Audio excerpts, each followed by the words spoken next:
में आप देखेंगे जो धारा 3(1)(10) था, एक्स इसको कहते थे, 3(1)(10), ये पुराना प्रोविज़न था 2016 से पहले। 2016 से पहले अनुसूचित जात, अनुसूचित जनजाति के साथ गाली गलौज करने या धमकी देने पे धारा 3(1)(10) लगती थी, ध्यान दीजिएगा। बट 2010 में संशोधन करके इसको बदल दिया गया और अब 10 की जगह कर दिया गया है 3(1)(द) और 3(1)(ध। इसी को इंग्लिश में द और ध को आर और एस कहते हैं। कुछ लोग धा को घा कहते हैं।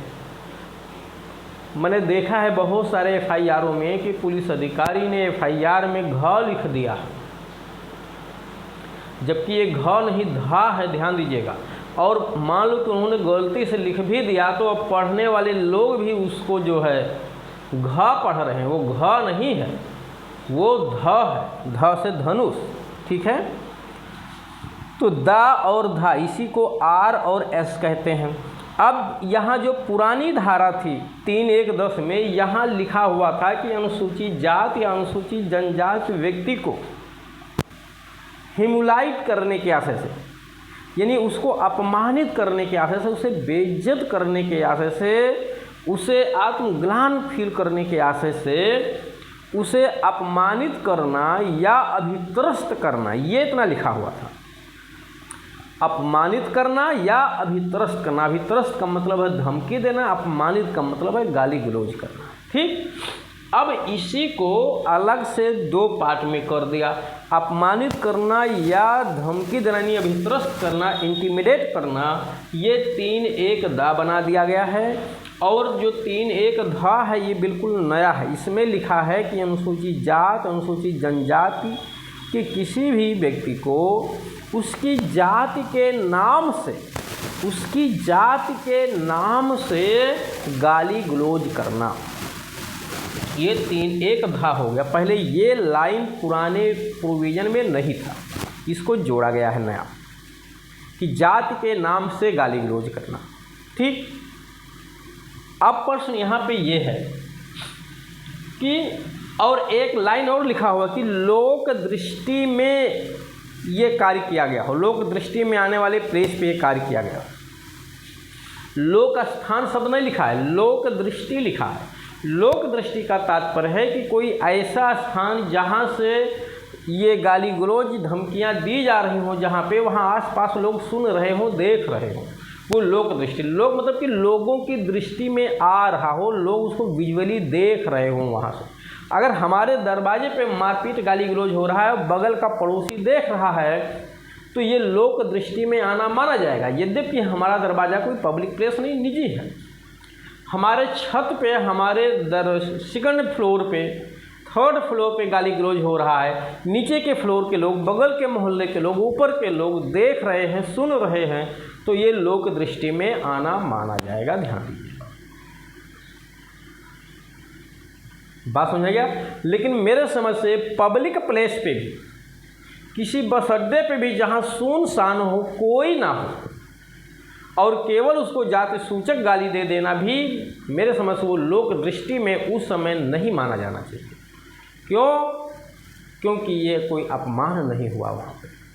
हाँ, ये बात सही है, उसको प्रयास में डाल दिया जाना चाहिए, क्योंकि लोक प्लेस पे, पब्लिक प्लेस पे लोग ना रहे, ये आपके बस में नहीं। आपने अपनी तरफ से तो कार्य कर दिया, लेकिन लोग वहाँ नहीं थे, इसलिए वो अपमानित नहीं हुआ लोगों के बीच। खैर चलिए, तो लोक दृष्टि में आने पे जाति को लेकर के गाली गलौज करना, जाति के नाम से गाली देना, ध्यान दीजिएगा, जाति के नाम से गाली देना SC/ST एक्ट लगने का केवल आधार नहीं है, बल्कि जो 3(1)(द) है इसमें साफ साफ लिखा है कि उस व्यक्ति को अपमानित करने के आशय से, उसे अभित्रस्त करना, उसे अपमानित करना भी SC/ST लगाए जाने का आधार है। अब सर्वोच्च न्यायालय ने यहाँ पे एक शब्द कहा कि मात्र अपशब्द कहना SC/ST लगाए जाने का आधार नहीं हो सकता, लेकिन सर्वोच्च न्यायालय के निर्णय को आपको तोड़ मरोड़ के नहीं पेश करना। आप समझिएगा, सर्वोच्च अदालत का कहना ये है कि अगर किसी अनुसूचित जात अनुसूचित जनजाति के व्यक्ति को गाली या अपशब्द जो कुछ कहा गया है, अपशब्द खासतौर से जो भी कहा गया, तो मूर्ख हो, चोर हो, बेईमान हो, ये शब्द कहने का उद्देश्य जरा समझिएगा। माननीय सर्वोच्च न्यायालय की अदालत के निष्कर्ष को किस सेंस में आपको समझना है कि ये मूर्ख कहना, चोर कहना, बेईमान कहना, दलाल कहना, ये सब शब्द कहना या कोई गाली भी दे देना तब तक SC/ST एक्ट लगाए जाने का आधार नहीं होना चाहिए जब तक कि ये शब्द का प्रयोग इसलिए न किया गया हो कि उसकी जात के नाम से समाज में उसके प्रति जो घृणा है उस दृष्टि से न कहा गया हो, उसे घृणित करने, अपमानित करने के आशय से जब तक न कहा गया हो, उस जाति को ले करके कि तुम इस जाति विशेष के हो, इसी नाते तुम चोर हो, इसी नाते तुम बेईमान हो, इसी नाते तुम मूर्ख हो, जब तक इस इरादा से, इस आशय से ना कहा गया हो। अब ये आशय तो तथ्यों परिस्थितियों पे निर्भर करता है, तब तक SC/ST एक्ट नहीं लगाया जाना चाहिए। भाई देखिए, एक बात मैं भी कहूँगा कि SC/ST एक्ट में जो जाति सूचक गाली है या अपमानित करने का इरादा है, गाली तो सभी को लोग देते हैं एक दूसरे को, कोई भी मारपीट झगड़ा होता है तो हर कोई एक दूसरे को गाली देता है। तो गालियाँ कुछ जनरल सेंस में चलती हैं, और एक गाली जैसे देखिए, कभी कभी आदमी मजाक को समझे कि कभी कभी आदमी हंसी मजाक करता है, कभी कभी हंसी मजाक इस आशय से, वो हंसी मजाक नहीं है, इस आशय से बोला है कि आप उसी के लायक हो, उसी के पात्र हो, क्योंकि आप उस जात से आते हो।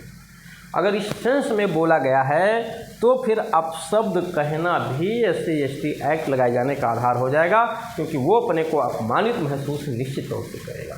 और अगर उसकी जाति को लेके गाली दी गई है, जाति को लेके गाली दी गई, ठीक है, अब उस शब्द मैं नहीं यूज करूँगा। अलग जगह पूरे भारत में हर जगह अलग अलग उपनाम से जातियाँ जानी जाती हैं और अलग अलग प्रकार की गालियाँ भी दी जाती हैं। जहाँ जैसे भी गालियाँ दी जाती हैं, वो जाति को लेके गाली दी जा रही ना, मतलब नीचा दिखाने के लिए, तुम नीच आदमी हो, तो फिर वहाँ SC/ST एक्ट लगने का निश्चित तौर से आधार है। ये हमेशा याद रखिएगा। अगर जनरल वे में गाली दी गई है, ठीक है, माँ की गाली, बहन की गाली, भाई की गाली, ऐसी गालियाँ जनरल दी जाती हैं, ठीक है, और ये जनरल वे में ऐसे ही गाली दे दी गई है, मतलब उस जात के नाम से उसको कोई अपमानित करने का उद्देश्य नहीं है, तो फिर वहाँ SC/ST एक्ट लगने का कोई आधार नहीं होना चाहिए। दूसरी बात, जहाँ व्यक्ति ने गाली तो दी है लेकिन वो उसकी जात ही नहीं जान रहा है, उसकी जाति को ही नहीं जानता है, वहाँ SC/ST एक्ट बिल्कुल नहीं लगना चाहिए, क्योंकि SC/ST एक्ट एक प्रोटेक्शन के तौर पे कार्य करता है, संरक्षण देती है, ना कि हिंसा के रूप में काम करती है। तो जब हम अपमानित हो रहे हैं उसके उस शब्दों से, उसका उसी इरादा से हमको टारगेट किया जा रहा हो कि हम एक दलित हैं, जनजाति हैं, तब SC/ST एक्ट लगना चाहिए, अदरवाइज। तो उम्मीद है कि जो मैंने बात आप लोगों को समझाई है निश्चित तौर से समझ में आया होगा, कब लगना चाहिए, कब नहीं लगना चाहिए। और आपके मामले में अगर लगा है और आपने जिस तरह से शब्दों का प्रयोग किया है, अगर कोई रिकॉर्डिंग है तो आप उसका खंडन करिए, आप उसके समर्थन में अपने तर्क पेश करिए, आपका इरादा क्या था, आपने किस आशय से कहा था। अन्यथा तो बहुत सारे ऐसे हैं जो आरोपी हैं फिर भी बच जा रहे हैं, बहुत सारे ऐसे निर्दोष हैं जो दंडित भी हो जा रहे हैं। तो मेरा इंटेंशन बिल्कुल ऐसा बिल्कुल नहीं है कि किसी भी निर्दोष व्यक्ति को फंसाया जाए या किसी भी दोषी व्यक्ति को छोड़ा जाए, ठीक है। जो गलत किया है वो सज़ा का पात्र है, जिसने गलत नहीं किया है वो सज़ा का बिल्कुल पात्र नहीं।